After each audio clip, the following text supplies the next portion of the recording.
Hello বন্ধুরা, আবার একটা নতুন ভ্লগ নিয়ে তোমাদের সামনে হাজির হয়ে গেছি। আর আজকে চলে এসেছি ভারত সেবাশ্রম সঙ্গে। তো এখানে ছিল কোকোর যোগা কম্পিটিশান, কোকোর লাইফের এই প্রথম যোগা কম্পিটিশান, সেই জন্য তোমাদের সাথে ব্লগ না দিয়ে পারলাম না। আগামীকালে আরও নতুন নতুন জায়গায় ও কম্পিটিশান করতে যাবে, সেগুলোও তোমাদের সাথে শেয়ার করব। তো কোকো কিছুদিন হলো যোগাতে জয়েন করেছে, আর আমি সেই জন্য ওর ম্যামকে জিজ্ঞেস করলাম ও কি পারবে করতে। ম্যাম বললো হ্যাঁ, ও তো অনেক কটাই তোমার আসন শিখে নিয়েছে, সেই জন্য চাইলে কম্পিটিশানে নাম নিতে পারে। ফার্স্ট সেকেন্ড হওয়াটা বড় কথা নয়, একটা যোগা কম্পিটিশানে পার্ট নেওয়াটা, ম্যাম এখনও এই বয়সে এসেও কিন্তু যোগা কম্পিটিশানে পার্ট নিচ্ছে। সেই জন্য ম্যাম বললো দেখো, ফার্স্ট সেকেন্ড হওয়াটা বড় কথা নয়, বড় কথা হলো যে ও একটা নতুন জায়গায় যাবে, এত লোকের সামনে পারফরমেন্স করবে, এটাও জড়তাটাও কাটবে আর খুব ভালো এক্সপিরিয়েন্স হবে। সেই জন্য আমিও আর কিছু না ভেবে ম্যামের কথা শুনে ওর কম্পিটিশানে নাম দিলাম। তো সেটাই তোমাদের সাথে শেয়ার করবো।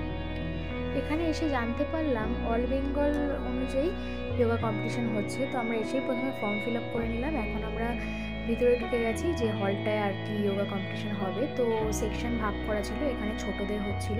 তো প্রথমে সংবর্ধনা সভা হলো, যারা জাজ এসেছিলেন তাদেরকে সবাই সংবর্ধনা দেওয়া হলো। আর কোকো এখানে বসে রয়েছে বাড়ির ড্রেস পরে, রেডি করা হচ্ছে। আর ওকে যতক্ষণ রেডি করছিলাম ততক্ষণে ছোট ছেলেদের হচ্ছিল। তো এখন ছেলেদের হচ্ছে, ছেলেদের মধ্যে অনেক কম্পিটিটর ছিল। দেখতেই পাচ্ছ কত মানুষ এখানে এসছে, বিভিন্ন জেলা বিভিন্ন জায়গা থেকে। তো এখানে যেহেতু অল বেঙ্গল হচ্ছিল, সেই জন্য প্রচুর প্রচুর স্টুডেন্ট এখানে দেখতেই পাচ্ছ, অনেকে এসেছিলো। আর কোকোদের পারফরমেন্সটা একটু দেরিতে হয়েছিল, যেহেতু প্রথমেই ব্যাচেই শুরু হয়েছিল 5 বছর থেকে 10 বছর ছেলেদের। তো যারা ছেলেরা যোগা করছিল দেখতেই পাচ্ছ, এখানে একটু দূর থেকে ভালো করে ফোকাস করা হয়নি, সবাই কিন্তু দুর্দান্ত করছিল, ছোট ছোট বাচ্চাদের। আমার তো দেখতে খুবই ভালো লাগছিলো। আর এই যে কোকো আর ওর বন্ধুরা এখন এখানে রেডি হচ্ছে। ওদের পারফরমেন্সটা অনেকটা লেট হয়েছিল, প্রথমে ছেলেদের হয়েছিল ছোট বাচ্চাদের, তারপরে 0 to 5 বছর যারা পড়ে তাদের মধ্যে হচ্ছিল। তো এখানে কোকো যেগুলো ঘরে প্র্যাকটিস করেছিল মানে স্কুলের মধ্যে, সেগুলোই তোমাদের সাথে এখানে শেয়ার করছি। তো এগুলো কোকো প্র্যাকটিস করে গেছিলো, তার মধ্যে থেকে ওদের 4টে করতে হয়েছিল, একটা ওন চয়েস যেটা পারফেকশন ওর, এটা হচ্ছে ওর পারফেকশন। তো এটাও পারফেকশনের মধ্যে করেছিল, আর 3টে যেটা সিলেবাসের মধ্যে ছিল বলে দিয়েছিল সেগুলো করতে হয়েছিল। তো এগুলো স্কুলে আমি কিছু ফটো তুলেছিলাম যেগুলো প্র্যাকটিস করছিল। তারপর শেষে কোকোর পারফরমেন্স আছে। এখানে যেহেতু লেট হচ্ছিল অনেকটাই, সেই জন্য কোকো আর ওর বন্ধুরা একটুকুনি ওয়ার্ম আপ করে নিচ্ছিল, একটু বডিটাকে ফ্লেক্সিবল করার জন্য। তো ম্যামই বলেছিল যতক্ষণ টাইম পাবে একটুকুনি এক্সারসাইজ করে নেবে, অনেকেই করছিল।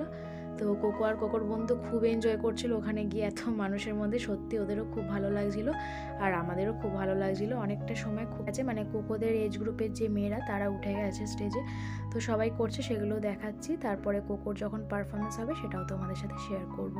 এখানে দেখতেই পাচ্ছ কত সুন্দর, এত ফ্লেক্সিবল, এত সুন্দরভাবে করছিল, আমার কিন্তু দেখতে খুবই ভালো লাগছিল।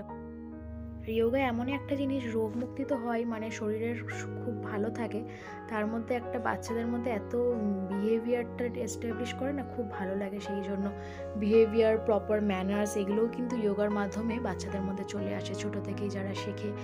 তো দেখতেই পাচ্ছ কি সুন্দরভাবে বাচ্চারা করছে, সব বাচ্চারাই।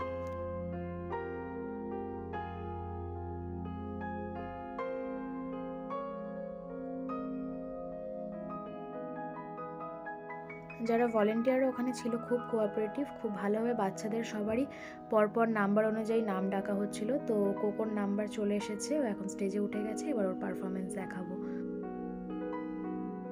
দেখতেই পাচ্ছ কোকো এই যে মিডিলে ব্লু জামা পরাটা, ডার্ক ব্লু আর লাইট ব্লুয়ে। তো কোকো এখন পারফরমেন্স করতে উঠেছে, পাশে ওর বন্ধু আর যারা রেড ড্রেস পরে আছে তারা আরও অন্য পার্টিসিপেন্ট। তো এখানে একটা জিনিস যেটা বাচ্চাদের খুব কনসেন্ট্রেটভাবে করতে হয়, সেটা হলো সবাই কিন্তু আলাদা আলাদা যে যার ব্যায়াম দেখাবে, এমন নয় যে সবাই একই করবে। তো যার যেটা সিলেবাসে আছে তাকে সেটা দেখাতে হবে, 4জন থাকুক 5জন থাকুক, নিজের মতো নিজেরটা করতে হবে, এটাই হচ্ছে মেন কনসেন্ট্রেশন।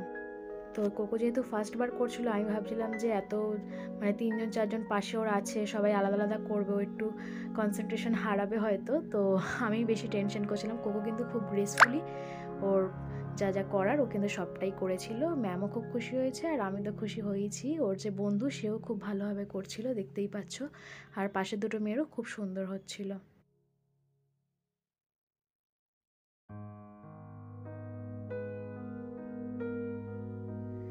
এখন যেটা কোকো দেখাচ্ছে এটা হচ্ছে ওর ওন চয়েস, এটা ওর পারফেকশন বলে এটা ওন চয়েসে করতে হয়েছে। আর তিনটে প্রথমে যেটা এটাও সিলেবাসে ছিল, কিন্তু 5-6টা সিলেবাসে দিয়ে দিয়েছিল, আগেই ফটো পাঠিয়ে দেয়, সেইগুলো পারফেকশনভাবে তৈরি করতে হবে বাচ্চাদের। তো প্রথম তিনটে ওদের করতেই হবে ম্যান্ডেটারি, তারপরে লাস্টেরটা ওরা ওন চয়েসে করতে পারবে। তো এটা ওর পারফেকশন ছিল বলে এটাই ও লাস্টে করেছে। তো বন্ধুরা, আজকের ব্লগটা এইটুকুনি ছিল, খুব বেশি বড় নয়।